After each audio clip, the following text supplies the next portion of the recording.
Hi, everybody. It's Gene Simmons, and you're not, and you're listening to the Potter Than Hell podcast with Steve, BC, BB, and Dylan. But you knew that, didn't you? Ladies and gentlemen, welcome to the Potter Than Hell podcast. This is your last stop on the crazy train of hard rock and heavy metal. So sit back, buckle in, and hang on. Here we go.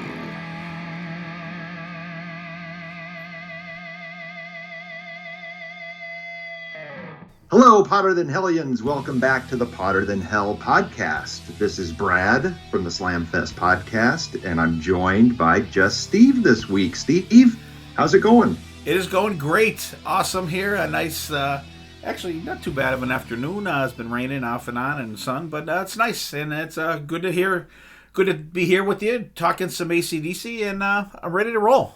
Absolutely. So why are we here? Well, it's another AC/DC 2x2 episode. Gosh, when we did that last one? 8 months ago or so? I think so. Year? Yeah, I have them spaced out so so I can get everyone's in, and I'm actually recording another one next week. We had those problems where we put that one Kiss album battle out because we ran out of extra shows, right? And now I'm building them back up, so we're getting back on track here. I like to have a couple in the sack, so if we need them, we can just call it quits for the week and just throw something else that we have in the vault. Yeah. Nice. Well, yeah, things are good at Slamfest. We're by the time this comes out, 175 episodes in, Sweet. And I'm right in the middle of the Common Ground Music Festival, which I've covered multiple times, the festival here in Lansing, and got to see Huey Lewis, the original lineup of Stone Temple Pilots, and a couple others that'll be coming up that were kind of on my bucket list. So it's just a perfect festival because it was like 10 minutes from my house, which was awesome. Even back better. home at 11:10 after the headliner and in my bed. So That's awesome. good stuff. Yeah, and it's always good when you can check off a bucket list band. Oh, always gosh. great. Yeah, and this was the 10-year anniversary of this festival, and there were like 5 or 6 bands or artists that I hadn't seen, and I'm like, sweet, Let's great. Just knock this out all in one shot. So last week's episode, you guys went through great opening, closing tracks on the same album. Yeah, we it actually didn't come out yet, right? No, that'll be out in like a couple days.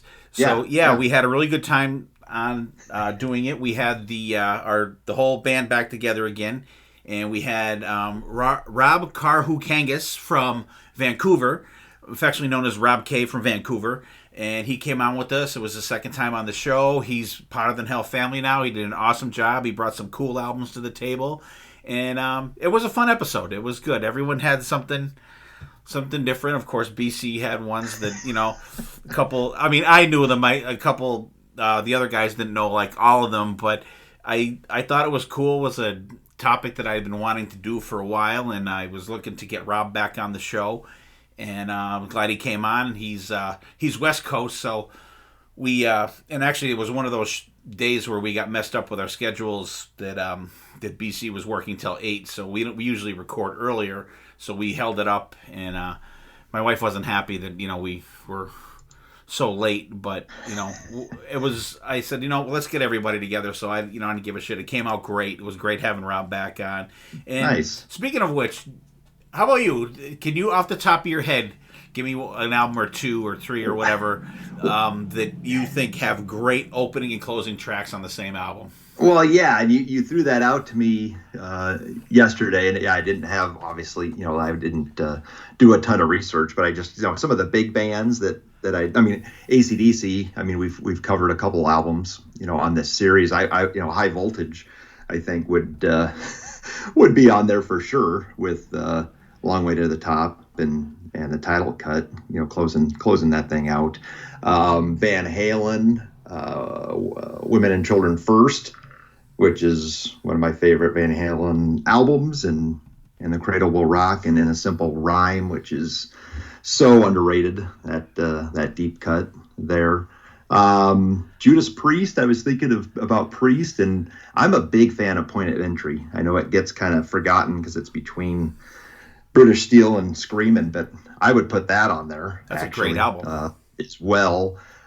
Maiden, Number of the Beast, is I mean, some people don't love Invaders, but I do. I'm a huge fan I love of Invaders. And then obviously how that album ends with Hallowed. And then Kiss, I thought about Kiss a little bit, and they have some, but maybe not as many as personally. I don't think they maybe have as many. I mean, the debut album, Creatures of the Night, Revenge, I think, if you count I Just Wanna instead of the Car Jam thing. And then, you know what, I'd throw Psycho Circus on there. I know it gets panned a little bit, but the Journey title cut is so good. And Journey, I think that, I mean, those songs, they've obviously got that same melody in there. They kind of, bookend that album well. So that's just off the, some big bands. I kind of thought about those. So yeah, I figured I'd throw that out to you. And that's a great theme, Steve. That's a great theme. Yeah, I thought it was cool. I thought of it like a year ago, but with everything else I had, because of how OCD I am with scheduling shows, and I just do that so that my guys have enough time in advance to just. You can plow ahead and do, you know what I mean? So you know what's coming up. So it's not like, oh, I didn't know we were doing that. And I'm like, I must have used a ream of paper, like just this year alone, printing a different schedule out every time we meet. Right. Here you go. Here's what's coming up. Because we've had, we've got staffing problems at the firehouse. So we've been working a lot of extras, and BB's been working more, and BC and I have been working different shifts and stuff. So the schedule has been scrambled up, and there was actually one coming up in the beginning of November that we had to scrap the total recording of it, and we'll be doing that next year. But that's why I wanted to get these ones in the can. So so it gives everybody a little breathing room too, and that's why we do these album duos too. Brings on our awesome cast of characters like you and Sonny and Steven, and I have Aaron on there, and and actually we got a new one coming up too, and I think it's not going to come out till January, but it's one that I was like a little apprehensive about doing, but it's going to be actually very cool. So cool. Yeah, that's how things are going there. So nice, very cool. Nice. So what are we listening to? What have you been listening to recently? All right, we recorded a new episode of I Remember Now, the Queensryche podcast last week on Saturday. So after we got done with that, I kind of actually had a free day until I had to go to work Saturday night, and actually that day, from back in August 4th and 6th, I think it was, Metallica played at the Meadowlands Giant Stadium or whatever the hell it's called now. I think it's MetLife Stadium, right? And they did their weekend residency, if you want to call it, in there. So that was one of the shows that we were trying to get to. I wanted to take myself and Dylan and my other son Carson, but it just didn't work out to go. So they had the CDs up for sale, so I figured, you know what, so I ordered the CDs and they just came. So Saturday I listened to both shows from that was like a good 4-hour chunk. And so, I mean, I don't want to tell you what, though. The sound was fantastic. It was just like it was a regular live album, and I'm assuming they're doing this with all the shows, and they don't have time to, take this in the studio and tweak and everything, but it sounded freaking fantastic. I was listening to those two, and there's you may have heard of them, a band called Station. Yeah. And they have a new album out this year, and it's And Time Goes On, really, really good. And Ronnie Atkins, singer from Pretty Maids, he has a new album out called Trinity. That is really good. And I was listening to, I was busting out a couple of CDs like the other day. The latest album from this year, Mark Anthony Kaye's Project Gemini, What Lies Beyond. Really great album. We're still waiting on the vinyl of that to come out, so I threw the CD in of that. Great album. Mark always knocks it out of the park. And then his other project, Dark Monarchy, with Chiaroscuro, I think it's called. and that's with Joe Bailey. He does that too. The guests on the Project Gemini stuff too, and just great, straightforward, like hard progressive rock on both of those, and just really good stuff. Nice. What do you got going? Nice. Yeah. So obviously, with doing the podcast, you get kind of tied into the episodes and stuff that you're gonna be talking about. So actually, I've got been listening to The Darkness, been listening to some Billy Squier, some Three Doors Down and Jet, so a little bit out of format per se. And then you mentioned Station, which I think I may have brought them up on a guest appearance. I think so. On yeah, one of your shows before. Yep. But that dropped Friday, and I listened to the whole thing, and love it. Love it. I think it's a little better than the one they released something, because I think they recorded during COVID. And they were on the previous album where they weren't necessarily all in the same room. Right. I didn't think that one was quite as good as some of their older stuff, and I think this one is, I think, better than the previous one. And then how about the new Priest song? Have you heard it? I have. I love it. It's fucking God. Fantastic. It's like ripping. It's got a little turbo flavor in there with the whir at the beginning there. Yeah. I don't know what the thoughts are out there, but a couple people that we know didn't care for it. I'm like, I don't know what the fuck you're listening to, but I loved it. I thought it's perfect follow up to Firepower. So far, and it's funny too, because usually when it comes up on Apple Music, it has the album and the cover, and it has the first track. But usually a lot of them will have what the names of the other tracks are, but just grayed out. These ones do not. It just has like track 1, track 2, three, whatever. 4. You know what I mean? Yeah. So it's going to be interesting. So they're not even telling us the rest of the album or the song titles, which is going to be interesting. So, but if this is any indicator of how this album is going to be, it's going to absolutely be fantastic. Yeah. So for those listeners that haven't heard it, it's called Panic Attack. What a great title. For a song too, and it sounds like a panic attack. Yeah, and that'd be a great band name too. Definitely, yeah. So, well, good. So, Steve, I didn't even write down the stuff that you were. I'll mention them again real quick. I got Metallica going, the 2 shows at the Meadowlands Station, and Time Goes By, Ronnie Atkins, Trinity, and Dark Monarchy, and Project Gemini. There you go. See, I slipped as the That's host there. And again, I've been listening to Darkness, Billy Squier, Three Doors Down, and Jet, and the Station album also, and the new Priest song. So very cool. So all right, so let's get in to the main topic today. So we're on albums 3 and 4 from AC/DC. And I know we're going to be going back and doing some, we're going to cover the live albums also, correct, Steve? Yeah, I think the way it comes out, I think the next one is going to be probably Highway to Hell, and then we'll probably If You Want Blood, do If You Want right? Blood, and then Highway to Hell, I think we'll do. Yeah. And then because I think it works out good the way it happened, that we could wrap up the Bond era in one show. Without doing Highway to Hell and Back in Black. Yeah, and that won't be until late spring, earliest next year. The way things are going. So, but So we've got Let There Be Rock and Powerage or Power Age. How do you say it? I say Powerage. I say Powerage too. That's, I think, I heard it that way the first time, so I've always said Powerage as well. So, and again, these two, I'm glad obviously that they lined up this way, because I think they're somewhat sister. I think they sound, a little bit similar. I mean, obviously Let There Be Rock, and we can get into the production of it, but I think they've got some similarities to them, which is a little different than the first 2 albums, at least production. Definitely.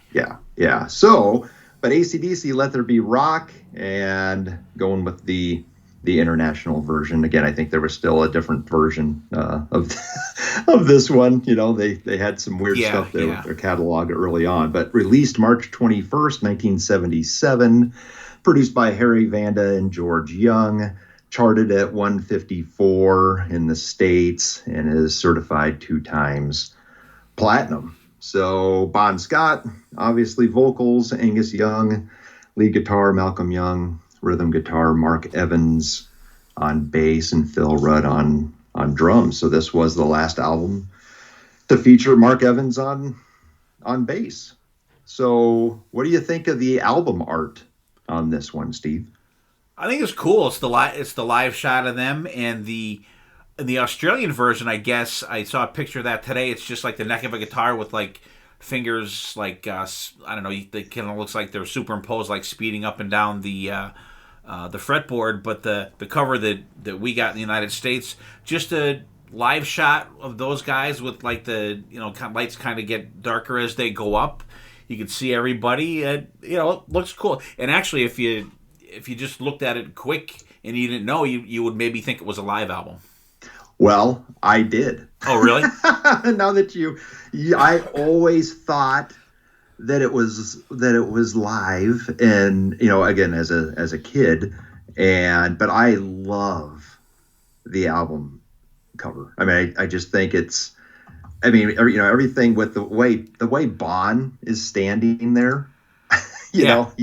He's looking kind of down or off to the left, and of course the lights coming in from the smoke or clouds, right? Is it supposed to be probably the almighty light shining on Angus Young, let there be rock or on the band. But yeah, I always thought it was live, and with the production, it kind of sounds live, obviously in parts. So, but loved it. And then have you read anything about how, while they were recording this, either how loud it was or how high they had the No, I didn't. The gain that the amps were smoking. Oh, really? I do recall hearing that, and it's been so busy. I have the Martin Popoff book, AC/DC track by track, but it's literally sitting right there, and I have not even had a chance to pull it out to even go through it. But I do remember reading that at some point that they were just like burning shit up. It was like just so loud and intense, which is fucking awesome. That's amazing. So, well, Steve, so the last episode, I kind of brought a little Slam Fest flair to it. If you recall, you went through like side 1, and then I did, and then you went through side 2, and then I went through side 2, and we kind of gave our final thoughts. Are you good with doing that again? Yeah. Yep, all right. You're the host. Why don't you kick us off with side 1 of Let There Be Rock? All right. Opens up with Go Down. You get the count in, the 1, 2, 3, then you get the do do do do. It goes right to the kick in. There's like a bluesy chug to it, and then Bon Scott, he starts. And this is what I like about Bon Scott. Like, he's not just like one woman. Like, he starts out with Ruby, and then you get the. But then when the band's playing, though, you get this song has sort of like a swing to it. I like the background vocals. They're more of like just like gang type vocals. And then for the second verse, Ruby's gone. We have Mary Mary now for the second verse. But like, if you listen to this in the headphones, I love how you can hear Malcolm playing one thing in the one ear and Angus playing something different in the other ear. I don't know if it's in just the same thing in a different key, but in this one you could definitely tell it's they're both playing something different, and it friggin' melds perfectly. The solos kick ass. It's got a nice blues feel to it.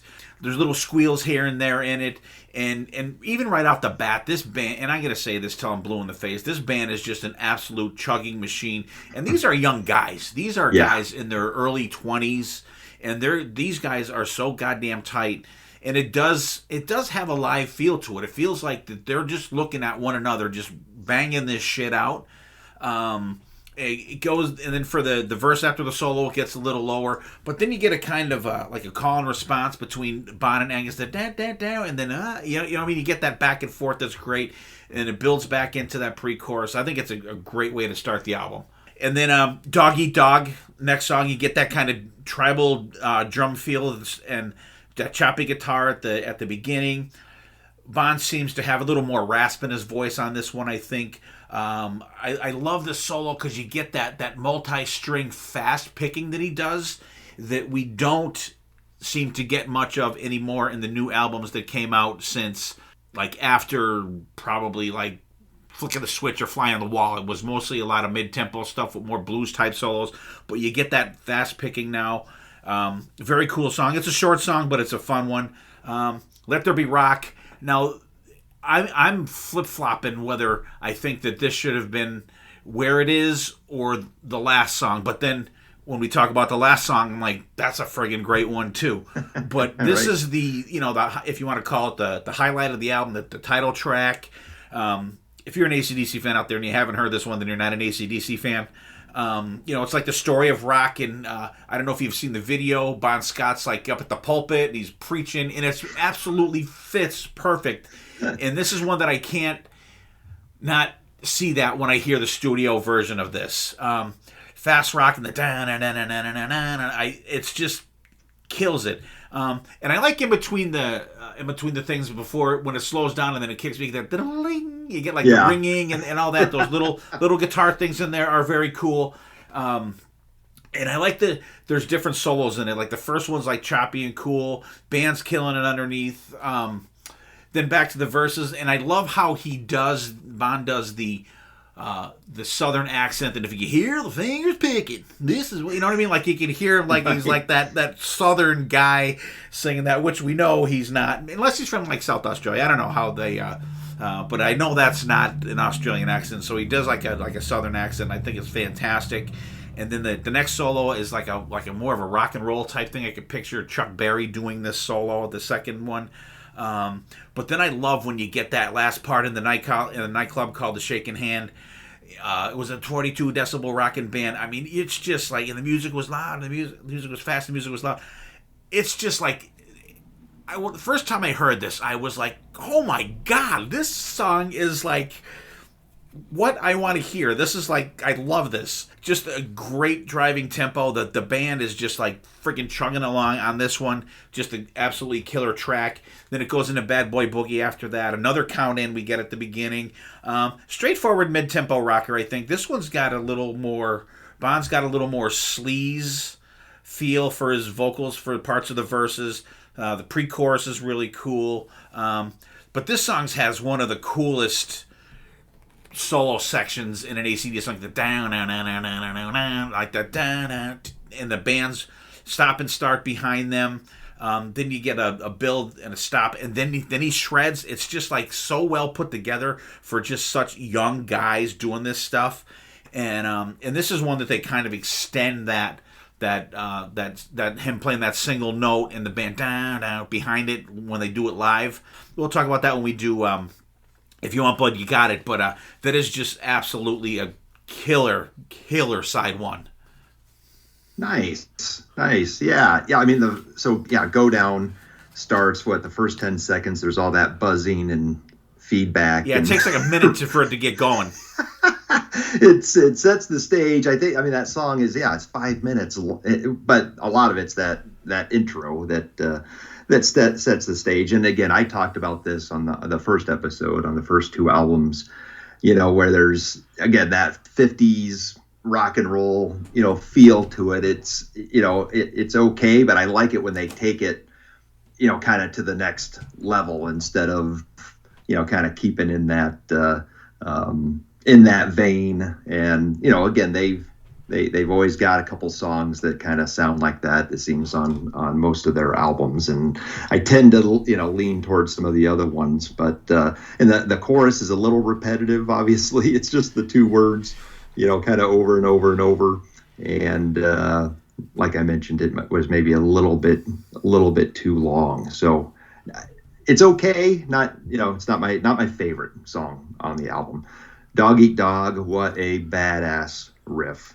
And every dog has its day line is so great.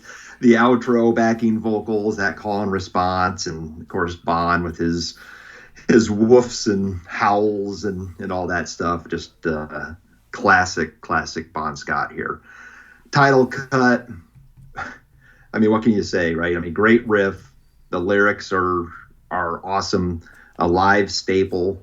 And I'll go back, I think, on the first episode, I talked about that 1983 MTV concert that they showed from the Flick of the Switch tour. And, of course, they did this song and, the Let There Be Sound part. And I think they had delay on his voice, so it was echoing. That echo, yeah. And the lights and those really cool, just like rectangular lights, just blinding the crowd. And of course the drums, guitars part, that just so well done. But get this, Steve. So the lyric, the white man had the smokes and the black man had the blues. I always thought it was the black man had the booze. Oh, really? For years, I thought that's what they were. I thought that's what they were saying. The 15 million fingers, learning how to play, and of course, live, everyone's holding up their digits. It's just, it's just such a great, interaction with the crowd type song. But yeah, you mentioned is it 22 decibels or 42? I couldn't remember. I think it's 42 decibels. 42, I think right? It's 42, yeah. Which, if decibel rockin' band, and that's like nothing now. My note was that a lot in 1955? It must have been. I guess, yeah. It must have been. Like the Beatles playing Shea Stadium with little tiny amplifiers. Little tiny amps, yeah. So obviously cannot deny it, and it's it's his solo. Spotlight is in the middle of that song, and back in the day when he used to go out on one of the roadies' shoulders, and got like out through the crowd, all that stuff. So that was their shtick during that song. And then Bad Boy Boogie, I think the riff is cool, but overall that the rest of it's kind of for me. It's it kind of, unfortunately, it's good in the middle. Side one is the beginning and end are kind of lacking for me, but still, I mean, it's a solid side one for sure. All right, we'll flip. How about side two? We'll flip that bad boy over, side two, and starts out with Problem Child, crisp sounding song. I love that. Cut this, and then it gets going. Bon's vocals are spot on this one. This is a song that I would like to see live. I've only seen AC/DC 3 times, I think, and I've never seen them do this. I think this would be a cool one to see. I don't have a whole lot to say about this one. It's a solid song, kick ass. I like it. Classic AC/DC.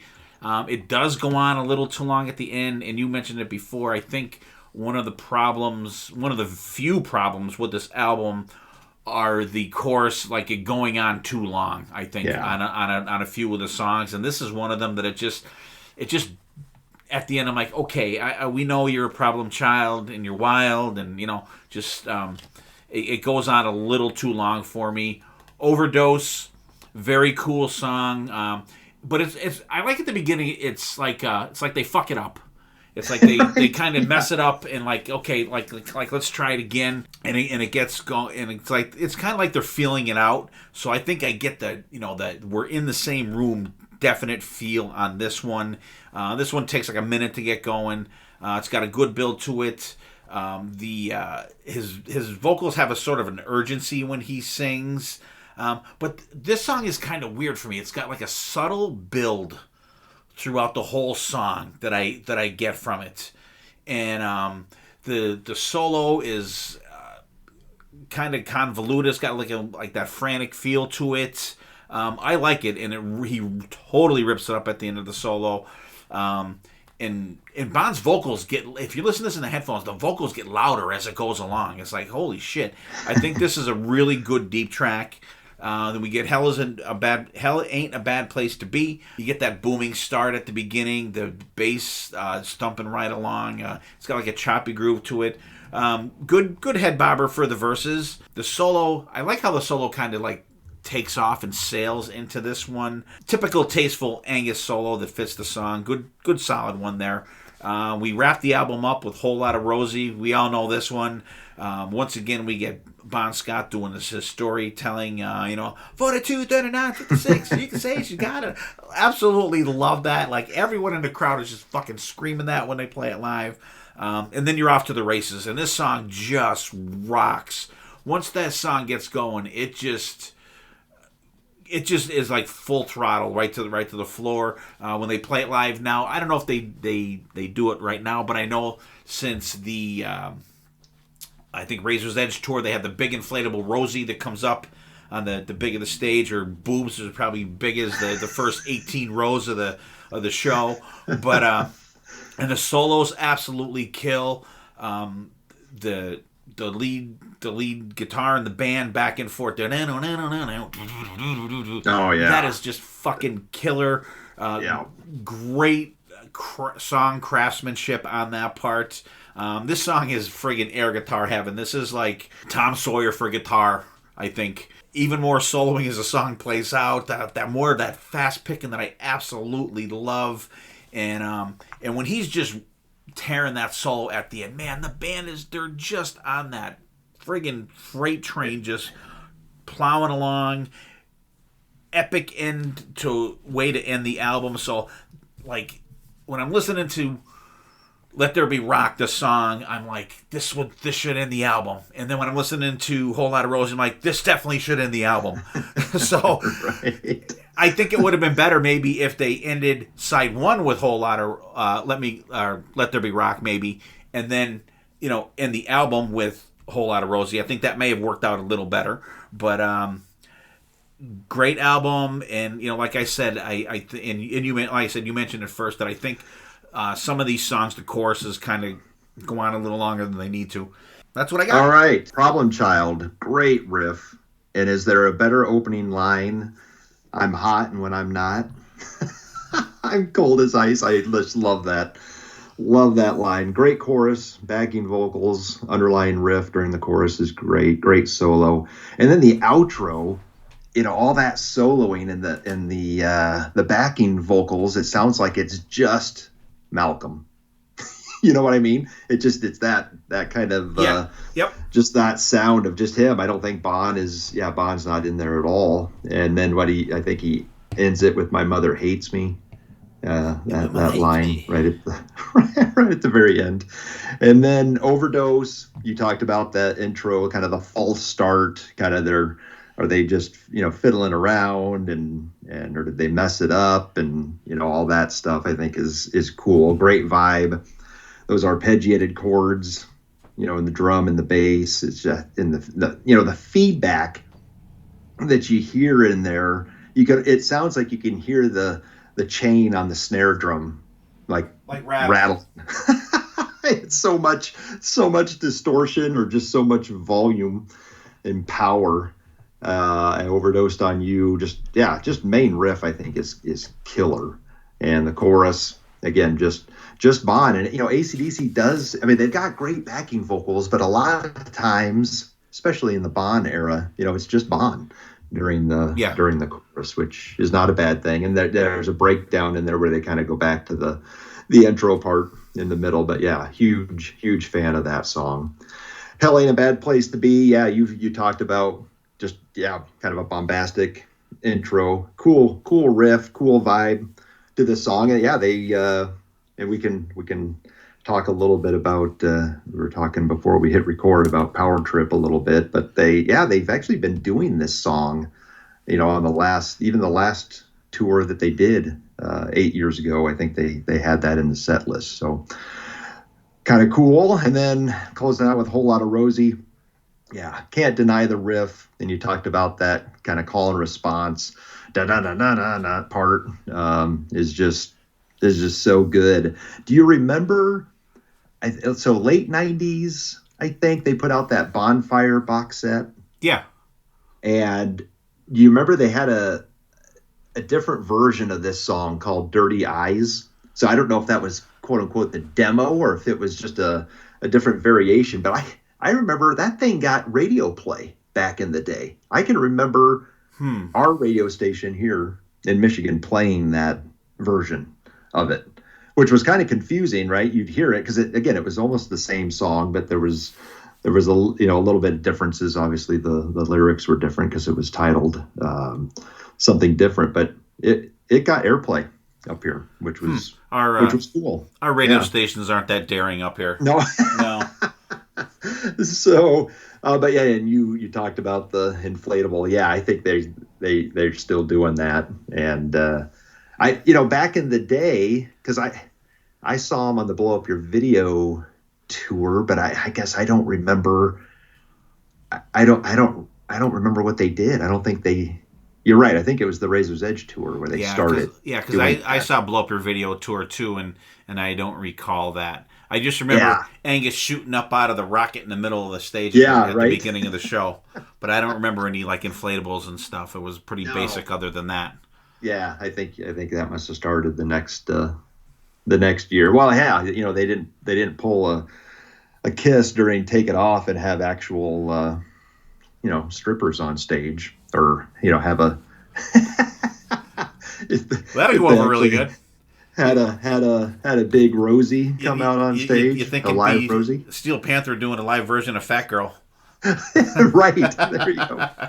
There you go. But yeah, again, kind of surprising that it's only 8 songs, 4 on each side. Sure, I mean, some of the songs are long, but still, I guess it was a little surprising that it was only 8 tracks. But yeah, it's like 41 minutes and change, so it's pretty average.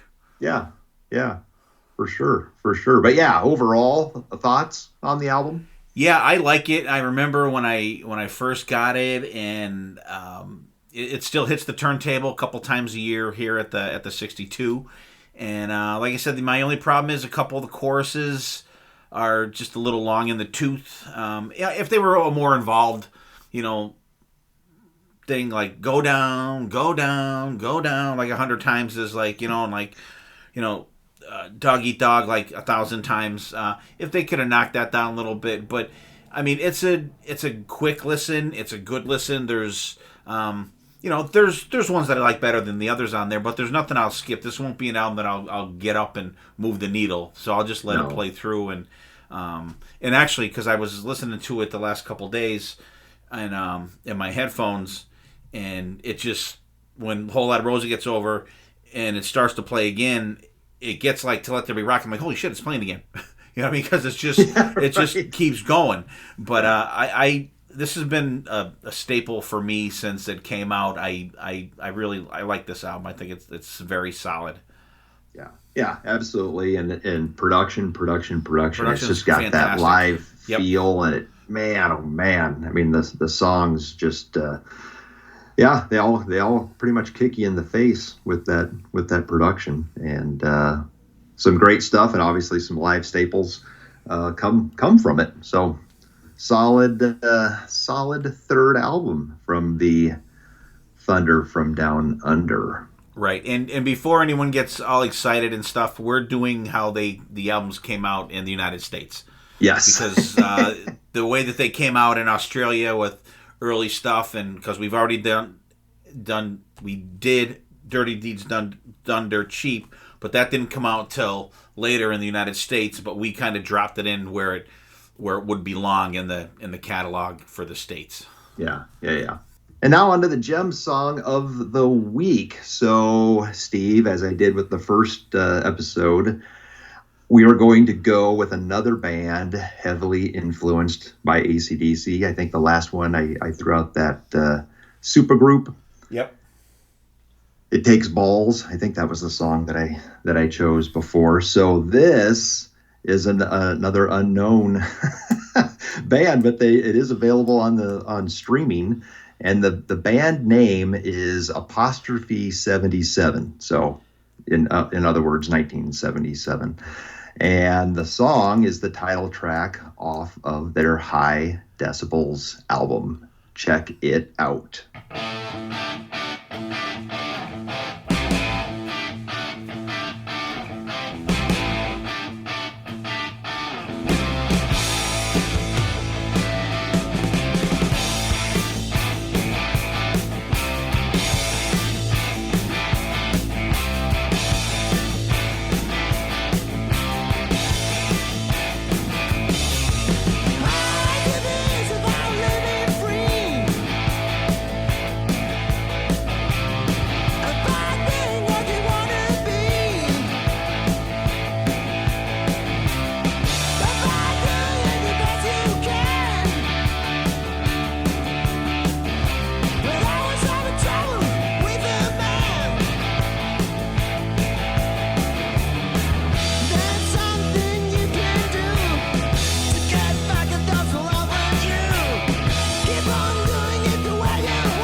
All right. So, Steve, did you get a chance to listen to that track? I did, and once again, Brad, you brought another one that I never. Well, Supergroup, I've heard the name before, but this one I never even had any. And I'm like, is that an actual thing? As like a, I don't know if it was a YouTube thing. So I'm like, let me just look at Apple Music, and it came right up, and I was like, holy shit! Like these guys are like, they're another AC/DC. I don't want to call them a clone, but heavily influenced by AC/DC, and it was good. I enjoyed it. I will absolutely check out the rest of their album. So where this came on my radar, so in 2015, when my brother and a couple of the guys, Slamfest crew guys, we went to the Ford Field AC/DC Rock or Bust show.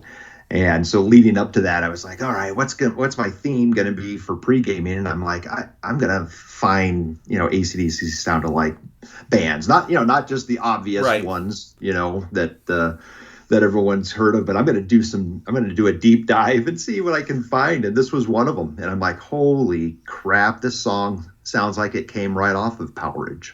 It's like crazy.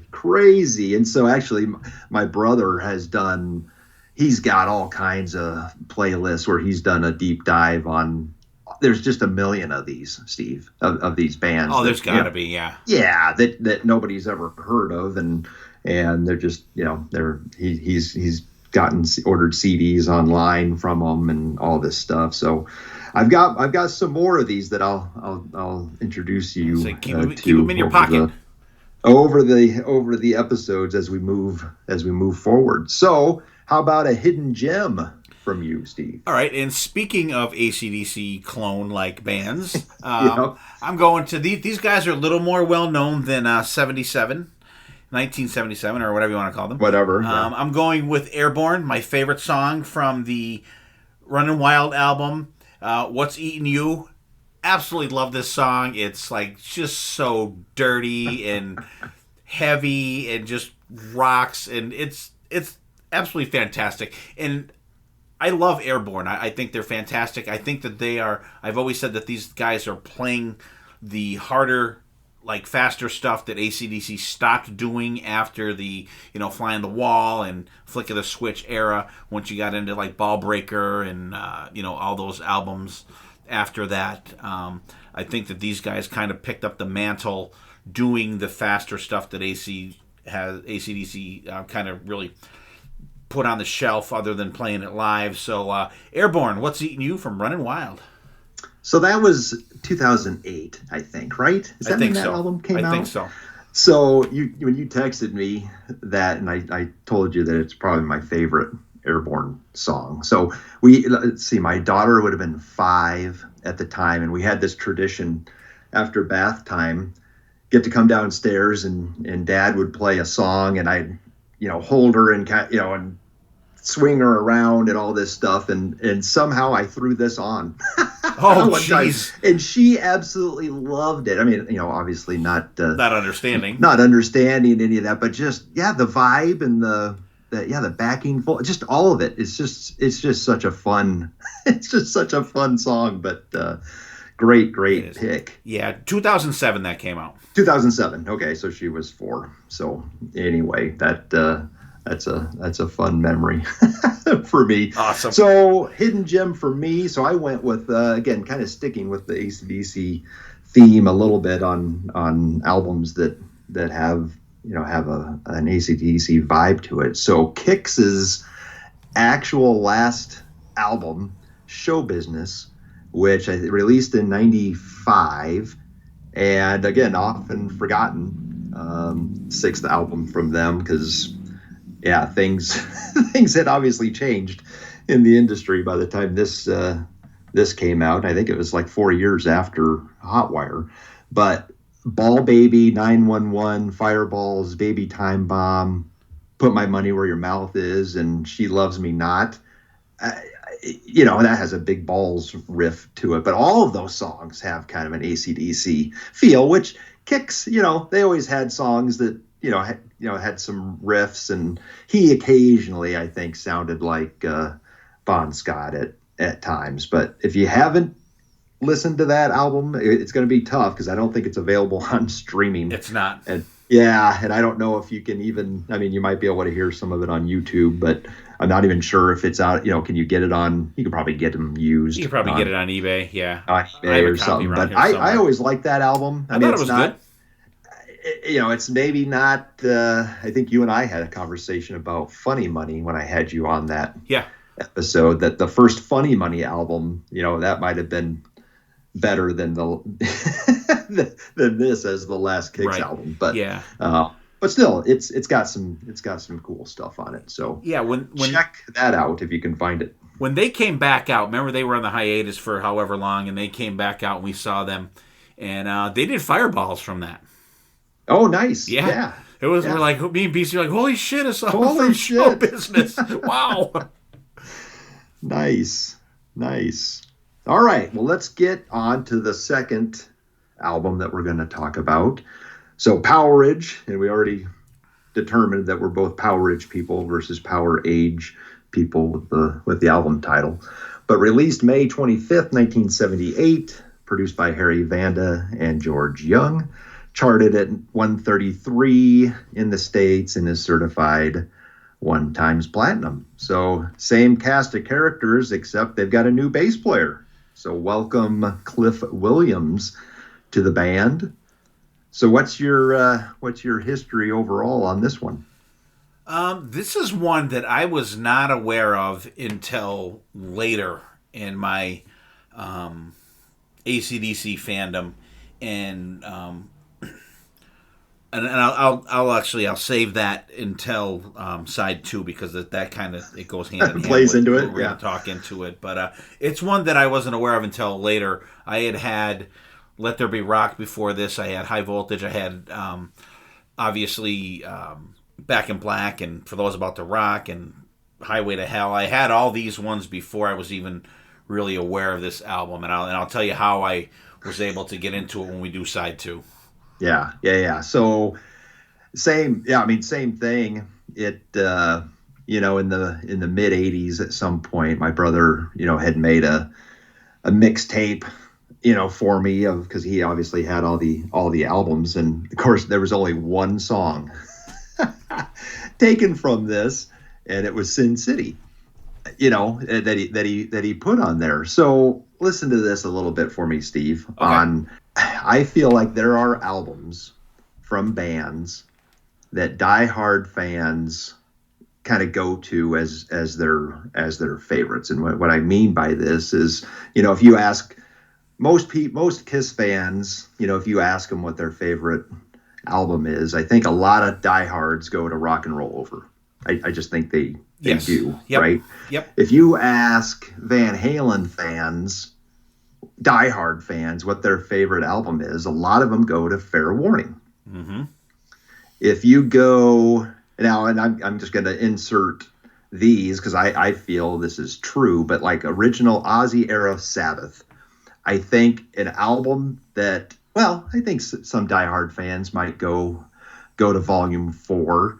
I do personally. I think Volume 4 is probably my favorite Ozzy era album. Go to Ozzy solo. Not that, if you ask diehards, they may not say this, but there are some people that are like, No Rest for the Wicked is an underrated album. So I guess where I'm going with this, you ask AC/DC diehard fans, they go to Power Age. Yep. And I think it's funny because these albums, all these albums that I just talked about, these bands hardly play anything.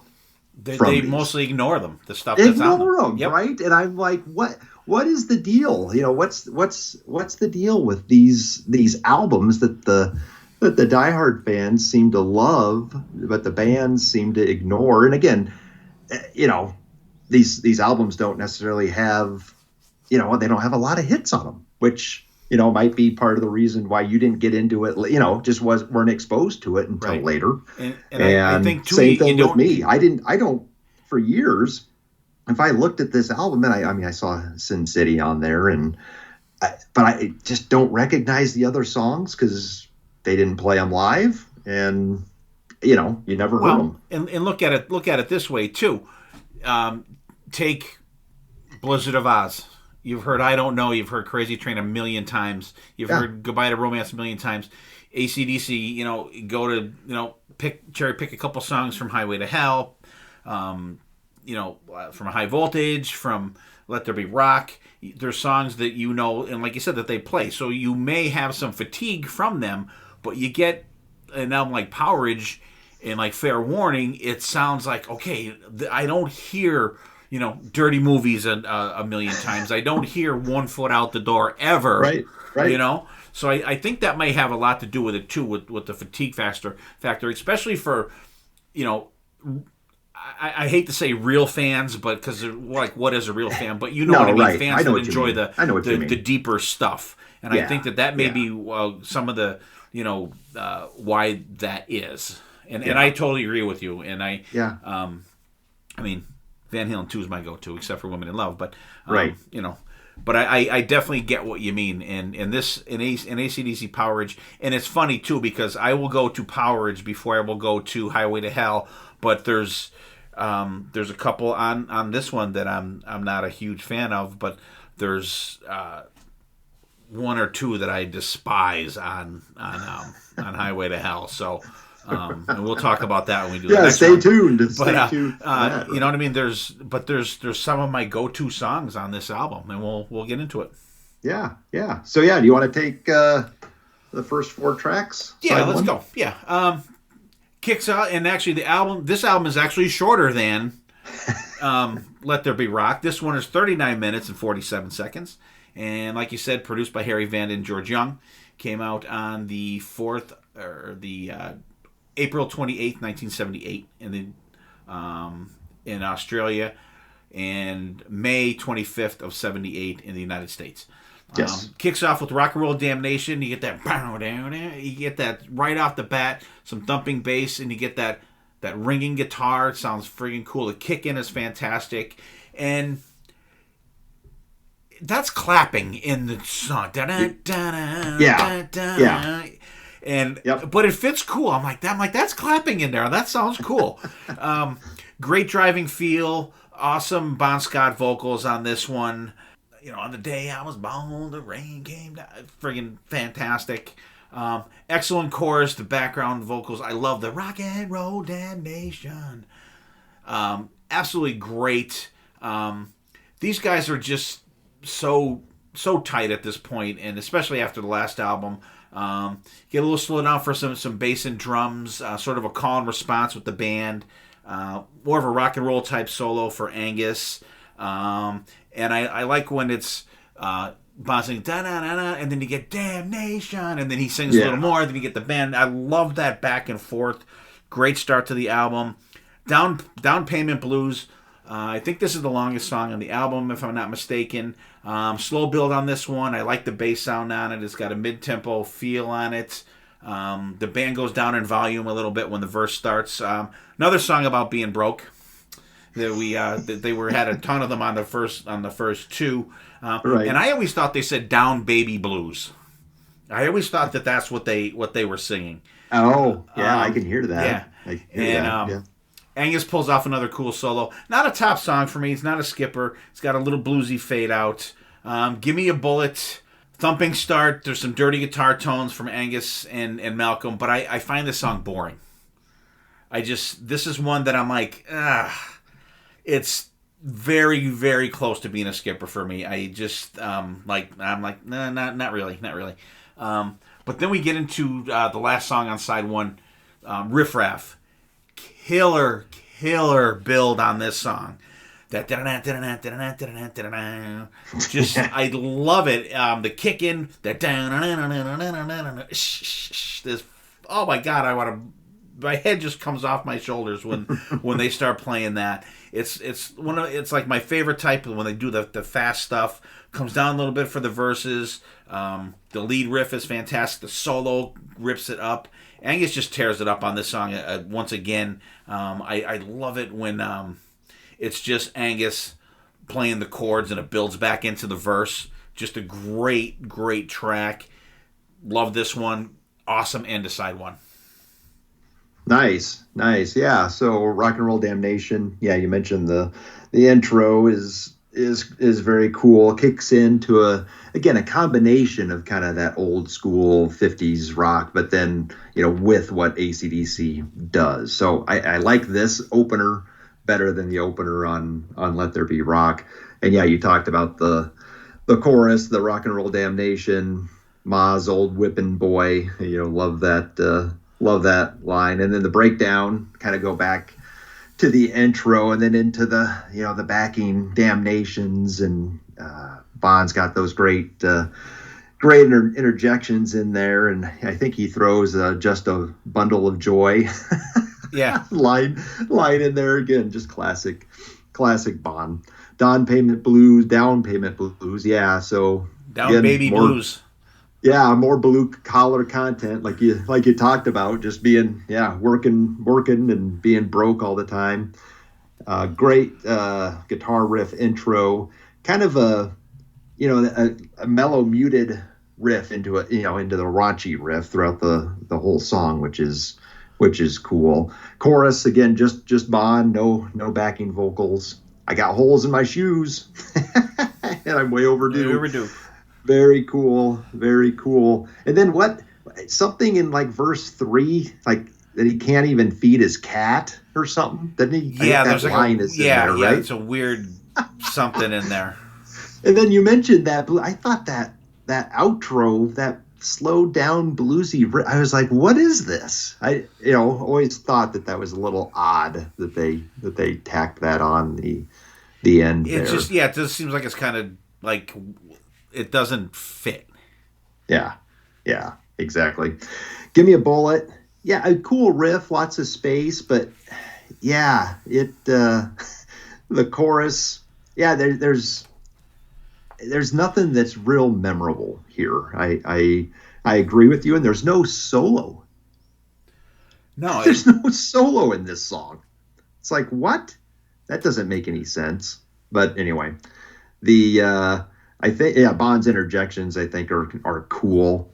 During the kind of bullet to bite on, during the outro, that's probably the best part of the song. But in this riff, also, this is a deep pull, Steve. But this riff sounds like Helix Does a Fool Ever Learn? If you know that song, the first song on No Rest for the Wicked. I mean, I know this obviously. I mean, that song came out way after this, and they didn't even write that song. Helix didn't write that song. They've got some outside writers for that, but it always reminded me of that. And again, pretty generic is what I have at the very end. That song? Yeah, that's a good album. No Rest for the Wicked. They kicked it off. Yeah, great album. And then Riff Raff closes it out. Lead guitar intro, bass drum roll builds into that great riff, which, that sounds kind of like what would maybe become, Shake a Leg, or even, Flick of the Switch, just the da-na-na, that part is very cool, but kind of reminds me of what those songs kind of became later. Classic Bond delivery during the verse, call and response, kind of with the riffing, and chorus riff raff, always good for a laugh.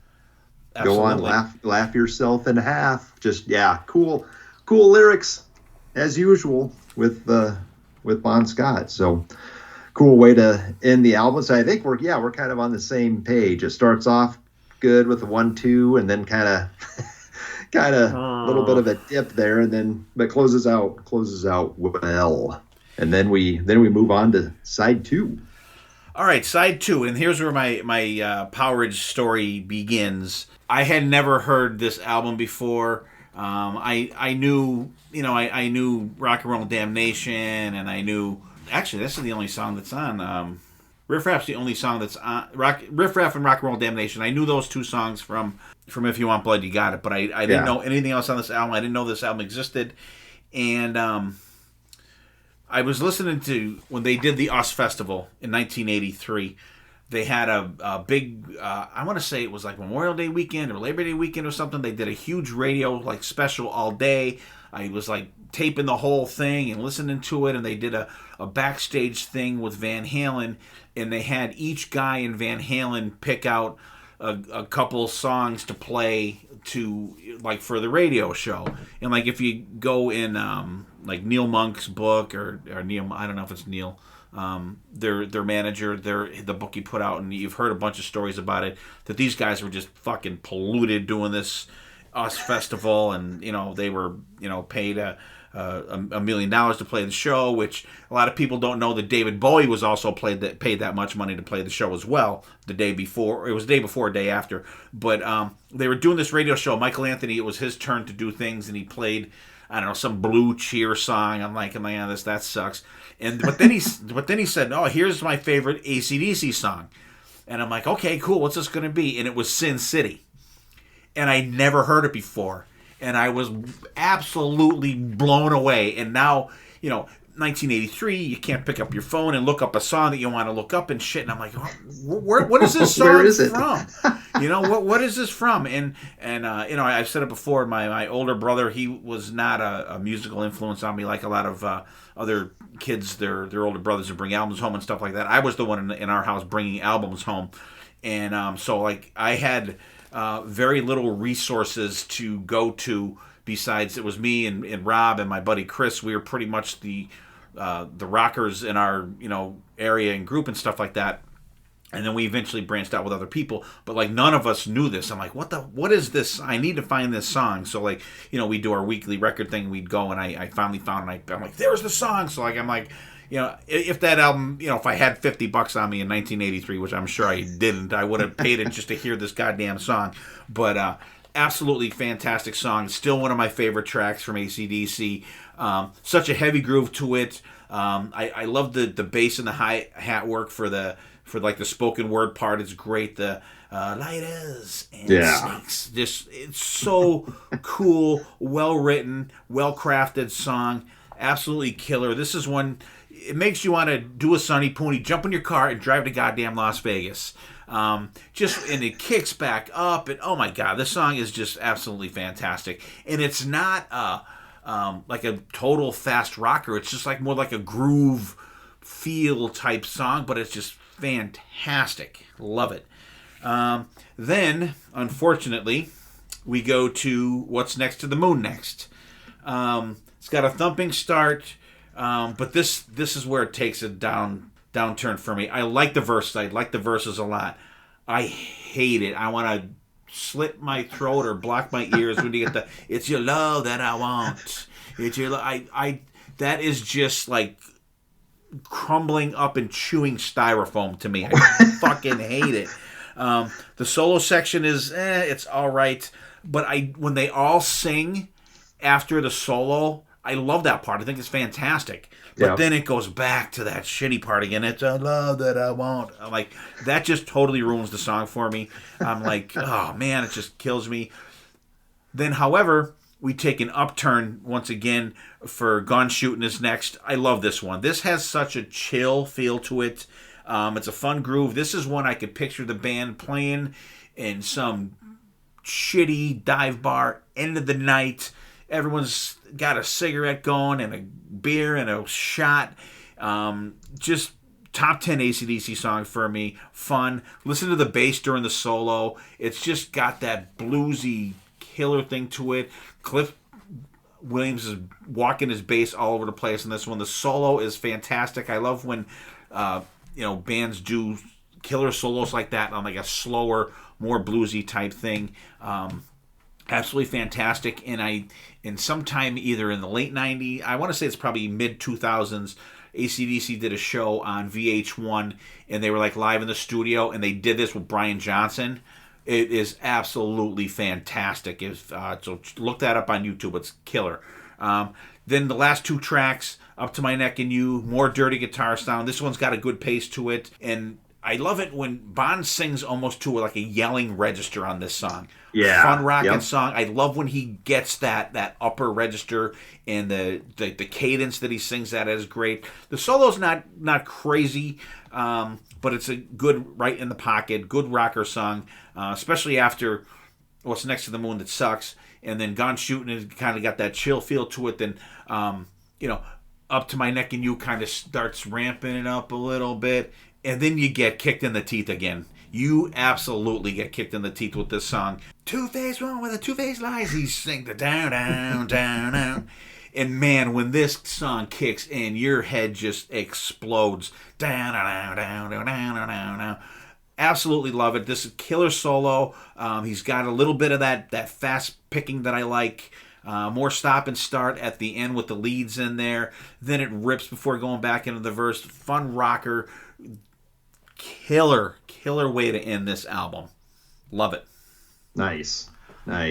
Yeah, so Sin City, I probably first heard this on that 83 MTV concert, obviously with Brian Johnson on vocals first. That's probably where I heard it first, so I didn't hear the original Bond delivery, but I mean the riff, the subject matter, the lyrics, just the performance, just an amazing song. And I did note here, and I think there's another song on this side, AC/DC, the solo came in after the first verse chorus, which is early, kind of unique. Yeah. It doesn't usually get two. Doesn't happen all the time, but they tend to do that from time to time. But gosh, the "Oh, Let Me Roll You, Baby," he says that into the guitar solo, which is great. But yeah, the breakdown, Fingers Freddy, Diamond Jim, the Diamonds in Dust, and I'm going in, I'm gonna win in Sin City. It's just so good. They should be playing this live all the time. Absolutely. in my opinion, I've never seen them play it live. Yeah. So What's Next to the Moon comes up next. So I don't dislike this song as much as you do, but it is a little bit quirky. But here's my story with this song. So probably last couple years of college, 94, 95 time frame for me. I was following, there was a band in Des Moines called Pure Shake, and just a cover band. And of course they were doing a lot of early 90s, mid 90s alt type stuff. And this one night out of nowhere, they played this song. Really? The guitar player, I think he may have also sang it. So the normal singer, introduced the guitar player and said, "Hey, he wants to, sing this one." And I couldn't believe it. Not only doing an AC/DC song, but doing something off of Powerage, and it not being Sin City. It was wow, just that's crazy. Random deep cut. So crazy. But yeah, I think the chorus, I just like the da da da da da da, the call and response with the riff, but I can see where that line might rub someone the wrong way. So I understand. But yeah, I think it's kind of a cool vibe overall.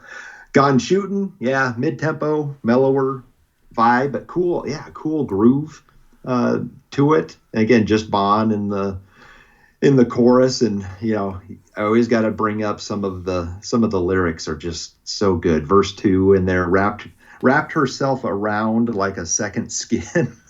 That's awesome. It's just gold, Jerry, gold. It's just poetry, man. Absolutely poetry. But yeah, great interjections. And yeah, so then it kind of kind of fades out and then fades back in though, which I thought was, always thought was a little bit odd way to end it. Up to My Neck in You, cool, upbeat, driving riff. No real hook in this song, but like you said, it's aggressive. His vocal during the verse is aggressive. And up to my neck and a variety of things, right? He's saying a bunch of some positive stuff, some negative stuff, and that line, up to my neck and wishing this neck wasn't mine, I think that is so good. And it kind of sounds like a holdover from Let There Be Rock. I could see this song on Let There Be Rock for sure. And then, like you said, Kicked in the Teeth. Yeah, kicks you in the teeth. That a cappella vocal with the call and response, the riff, like you mentioned. And so somebody copied this later on, about 10 years later, maybe a little bit more. Kix used this with Same Jane off of Hotwire. They start that song almost exactly this. Yeah. Oh, absolutely. Yeah. Absolutely. Which is, again, not a bad thing. And lyrically almost the same too, now that I think about it. Yeah. Total nod to it, which is cool. That's okay. Yeah. Huh? I said that's okay. That's okay. Yeah, when it's good. Yeah. I love that. I love that song, Same Jane, by Kix as well. So yeah, just a great way to close out just a raw, again, not really a hit on here. I mean, Sin City gets some love from time to time in the live set, but yeah, overall, when they pull something out off of this, people go apeshit. One of them would be me. Yeah, absolutely. So yeah, overall thoughts on Powerage? I love it. It's I love the album. I like the it's pretty much mostly deep tracks because they don't go to this a lot. We talked about before. Yep. It's fun, and like I said, just a couple songs aren't but you're not gonna like everything. But the ones that I like on this, I really really like. Yeah. So this one hits my turntable a couple times a year or my earbuds. But I mean, I will throw, Sin City's been on a shitload of playlists throughout the years. Yeah. Riff Raff. I usually go to Riff Raff from If You Want Blood, You Got It. If I'm going to throw Riff Raff on a thing, but Gone Shootin', I throw that's been on a ton of things. And I think when you get into Up to My Neck in You and Kicked in the Teeth, I think they go together good. So when I usually put them on a playlist, they usually go together. Oh yeah. Yeah. Oh yeah. So there's some go-to AC/DC on this album for me as well. And I don't think that you get that dragging out of the choruses as much on this album either. Absolutely. I agree with you. I think they tightened that up a little bit. Yep. And yeah. I totally agree with everything that you said. And I think it's a natural progression, kind of from Let There Be Rock. Again, it's not as overbearing, the sound. Yeah, there's some similarities, I think, in the production between these two, but I think they tightened stuff up a little bit, and it just never really spawned anything to be a quote unquote hit. But it's just a straightforward, great rock and roll album. You know what, Steve? We didn't talk about the album cover. What are your thoughts on Powerage? It's different. You got like you still have a different AC/DC logo on this one. You're right. It's more like I don't know, like all lightning a fight or whatever. You still got the little lightning bolt in the middle. You got Angus like he's getting electrocuted there, and his hands are like all wires coming out and shit. It's different. I like Let There Be Rock better, but it's definitely memorable. Yeah. Oh, definitely. Yeah. This one kind of scared me as a almost as a kid. Well, we haven't even gotten to If You Want Blood. Well, we'll get to that album cover too. That thing was frightening to look at too. But yeah, you're right. They never really settled on a logo until later, which right. It's interesting how it just kind of changed over the albums, but yeah, good stuff.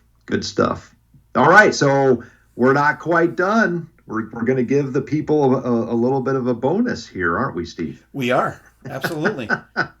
So we want to cover it all. We're completists. We want to make sure we don't leave any rock unturned. So because this album didn't come out until later, but it obviously was from an early era of the band. So we're going to talk about the 5-song EP 74 Jailbreak.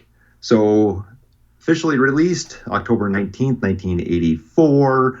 Produced by Harry Vanda and George Young, charted at number 76, and is certified 1 times platinum, which is interesting because of an EP, I don't know if that means 1 million, copies on an EP. I don't know how that works. That. Yeah, I don't know how they classify that. Yeah, but it's certified 1 times platinum. So what's your background with this one? This is a weird one. I'm not really sure when I got into this one. Like I had heard the song Jailbreak before. I think that I saw the video for it on like that Video Hits USA or whatever that used to be on. Right. I think I saw it on there first, and I was like, well, what's this one? This isn't on anything that I know. But I think that this wasn't even physically out. I think this was just because it was obviously an older Bon Scott thing. But I don't think that the EP was actually out when I saw it. I could be wrong. Like I'm a little fuzzy on how I got into this, and I honestly I have not listened to this a whole lot. Jailbreak I've heard a million times. The other ones I really have not really gotten deep into the other tracks on this besides Jailbreak. Yeah, it is kind of fuzzy for me too. Again, my brother was the big AC/DC fan. I was the Kiss fan, so he obviously got this, as soon as it came out, and I remember the video as well, which Angus looks like he's 15. Yeah, yep. In that video, but the song Jailbreak, it's great. I mean, that crunchy riff, great lyrics. Again, the content is great. The chorus is awesome. That underlying riff, during that is great. And it was really fun to see live, even though they played it on the Blow Up Your Video tour, and they had the striptease attached to it. I believe they did. Yeah. The same thing on Razor's Edge tour. Yeah. So, but I remember my brother he somehow out of the back of a magazine, Hit Parader or Circus, one of those, he ordered the Shake Your Foundations 12-inch single, which had the song Stand Up, which is also on Fly on the Wall, but it had a live version of this song from, I think, Dallas. And it's like 15 minutes, 13, 14 minutes long or whatever, because it's also got the striptease attached to it. But Malcolm's backing vocals on that I know Cliff obviously does backing vocals also, but the backing vocals on that version of the song are unbelievable, Steve. You could probably find it on YouTube. Yeah, I'll have to check that out. It must be from the Fly on the Wall tour, I guess, but it is just, you can just tell how loud.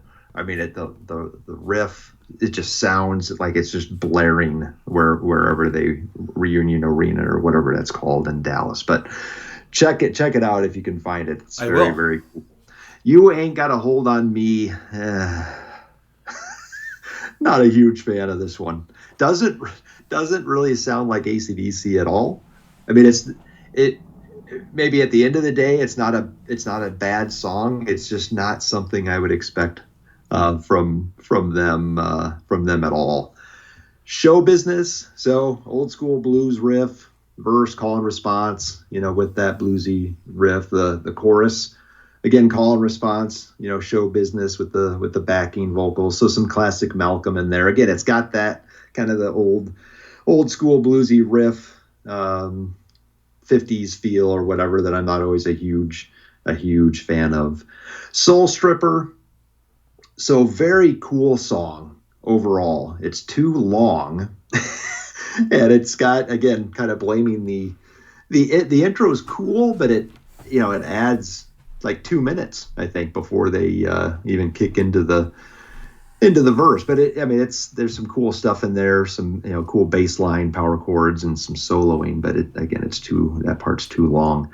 Cool bass groove during the verse, some lead fills in there, and then kicks into a cool pre-chorus where love then she made me say things I didn't want to say, made me play games I didn't want to play. Just, again, classic Bon in there. And then chorus, she was a soul stripper, and cool underlying riff to that song. So I like that one.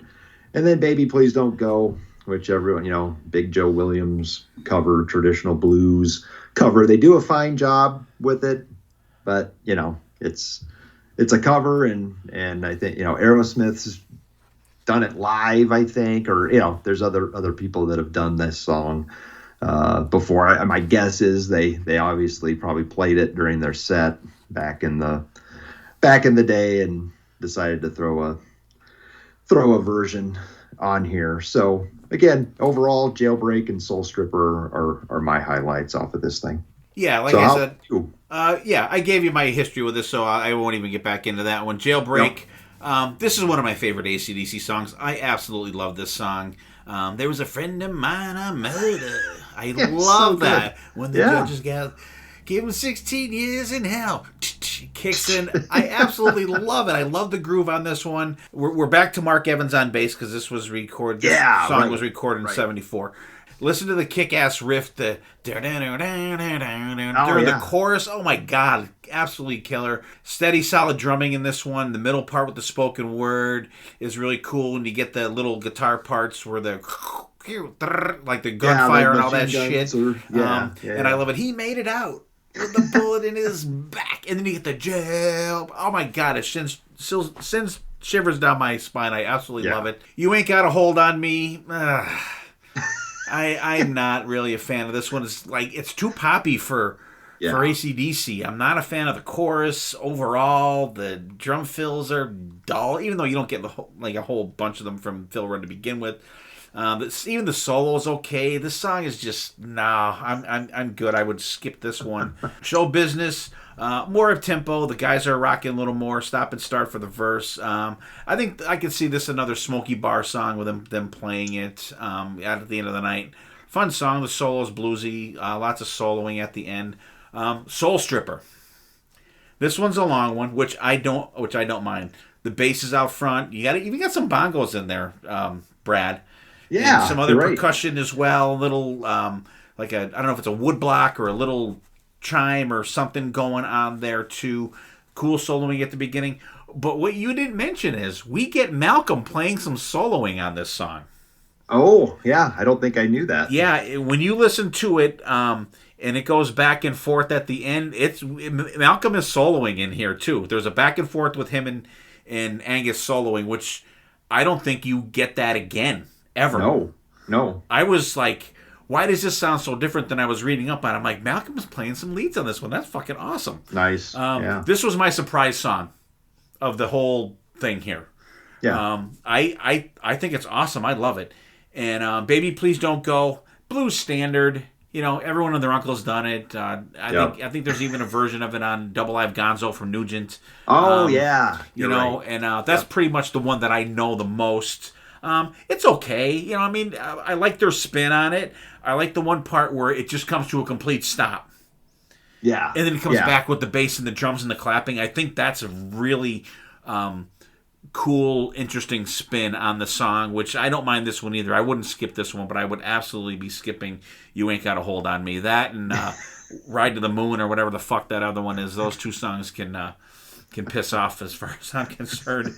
But and literally I have not spent a lot of time with this, but like when I listened to it, I'm like, I was really surprised how much I like Soul Stripper. I think it was cool. It must have just hit me at a good time. I think it's solid. Yeah, cool track. So, and again, I don't know, I didn't do a bunch of reading on like the significance of why they released this. Yeah, I'm not sure. And the thing is, too, when we talked about Powerage, besides Jailbreak 74 Jailbreak, that notwithstanding, Powerage was the last album produced by Harry Vanda and George Young. Yes, that's right. They go to Mutt Lange. Yep. After this. Yep. Absolutely. So. All right, Steve. Well, that was fun. Absolutely. You want to talk about Power Trip real quick? Yeah. So Power Trip, the huge festival out there on the same grounds where the what's the name of the Is it Rock on the Range? No, it's shoot.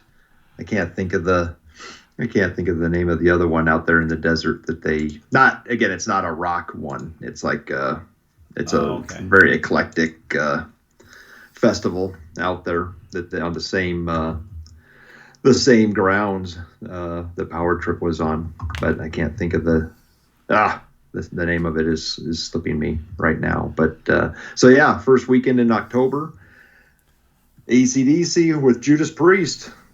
Awesome. Quote unquote opening. I mean, I guess you could call 20 other bands playing before it. Yeah. So, and again, their first show since 2016. Yeah. September, I think, of 2016. So what did you check out some videos from it? Yeah, I did. And the show was October 7th. Yes. And we were talking before we started to record about, you said you were surprised that they didn't do any, schedule anything else, any other shows like after this. As of this recording. Yeah. I think they wanted to see how this went. Sure. Yeah. Musically, physically, I think mostly, just to see how this went. And they had I had the guy's name. I don't have it now. That Phil Rudd obviously did not play. They had a younger guy playing the drums. I've seen some videos. I thought some videos sounded like shit, which they're going to. Some of them sounded good, so it looked like the crowd was into it. It didn't look like there was any problems or anything like that. Pretty much your basic AC/DC show that you're going to get. You got the cannons for those about to rock. You got the rising stage where Angus did his solo. I want to say it was for Let There Be Rock, where he squeals around, around. Very cool. I'll read the set list real quick. If You Want Blood, You Got It. First time as a show opener. And then they Back in Black, Demon Fire, live debut, Shot Down in Flames, Thunderstruck, Have a Drink on Me, Hell's Bells, Shot in the Dark, live debut, Stiff Upper Lip, first time since 2003, Dirty Deeds Done Dirt Cheap, Shoot the Thrill, Our Sin City, Giving the Dog a Bone, which is I was surprised to see that one. Rock and Roll Train, Shook Me All Night Long, Dog Eat Dog, first time with Brian since 2009. So obviously they did that with Axl when he played. High Voltage, yep. Hell Ain't a Bad Place to Be, Riff Raff, first time with Brian. Highway to Hell, Whole Lotta Rosie. Let There Be Rock. They did an Angus solo during that song. Then they went off, came back for an encore of TNT. Oh, no, I'm sorry. Let There Be Rock. Yeah, Let There Be Rock when Angus is solo. Then they went off, come back encore for TNT. And for those about to rock when they did all the cannons and everything like that. Yep. Nice. Yeah, so we were texting, I think last week, about that. This, again, 24 songs is a lot. They're not young men.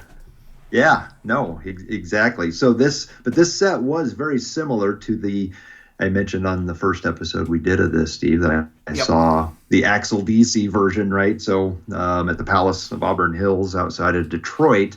So we got everything except Demon Fire and Shot in the Dark, right? Because those are off of Power Up, which wasn't out. Wasn't even out yet. Yep. And then Stiff Upper Lip. And actually, our show, we did not get Dog Eat Dog. He must have added that, or they must have added that to a couple other shows, because I know Axl sang that on a few shows, but we didn't get that. But instead of those four, we got Rock or Bust, which was the title cut off of the album that they were touring. Got some Rock and Roll Thunder, which is also on there. But we got Rock and Roll Damnation and Livewire. Oh, Livewire's great. Which, yes, please. I'll take those two songs for sure. So, but again, everything else that they did, they had done with Axl. But very cool to see Brian, doing some of those songs that Axl did on his run. So very cool. Let's just keep our fingers crossed that some dates will hopefully they had a come out. Good recovery after the show. And they obviously had a good response to it. People were losing their shit watching it. I've seen some, the videos you hear everybody around them singing and everything. And love it. I wish I was able to go. The people making comments on stuff from the YouTube videos, like determining how good they sounded. You can't do that.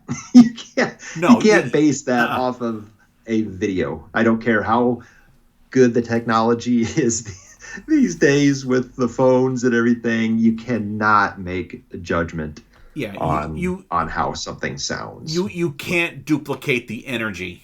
No. At all. Not at all. And just, what? If you're bitching about it, shut the fuck up and be glad they still play the show. Right. Couldn't agree more. Could not agree more. Well, Steve, I'm looking forward to the rest of this series. This is going to be a great discography to go through 2 at a time, and look forward to the next one for sure. Absolutely, and I'll do my wrap up now here. So I just want to say, Brad, thanks for doing this with me. I think I gave you a couple bands to choose from, and you jumped right on AC/DC, which I'm glad you did. I'm having a blast doing this one. Gives my guys a break, except for Dylan. Sorry, Dylan. Yeah. But and it's great just going back to these albums, and that, and I do play them a couple times throughout the year, but in the last couple weeks, we have kind of binged them, brought back a lot of memories of sitting in my bedroom and in my house when I lived across the street, and actually in my other house when I lived next door, in my old bedroom when I was a kid, and just one of those things where you're just not with Power Ridge, but with Let There Be Rock, just having that album cover in your hand and listening to it and reading the liner notes and everything on the back, and just absorbing it, and it takes you right back to that one. And I just love doing these ones. They're fun, and I got a great bunch of guys. Everybody helped me out doing these, and thank you for coming on. And guys, if you have not checked out Slamfest, check it out. It is cool, and I love the idea of it. It's the pre-gaming experience brought to the podcasting airwaves, and it's a blast. And hopefully, Brad, we can actually get to a show together and tailgate. And if you come on the Monsters of Rock cruise, we'll have it for a week. Just saying. A week-long tailgate. Absolutely. How could I say no? You will not even need your backpack, because you can't walk 100 yards without running into a bar. So you won't even need to carry them. A bar? Nice. Yep. Nice. So once again, thank you for coming on, and thanks to our listeners. And let Brad wrap it up.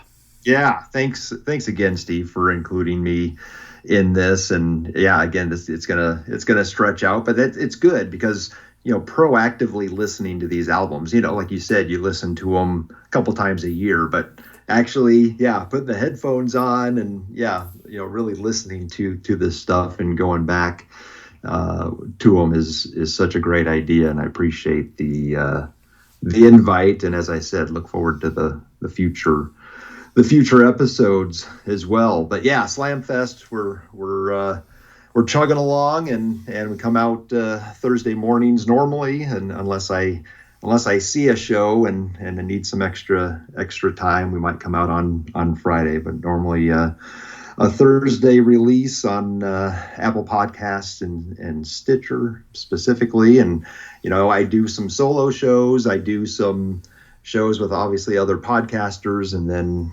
bring on some of the Slamfest crew from time to time to recap shows as well. So check us out.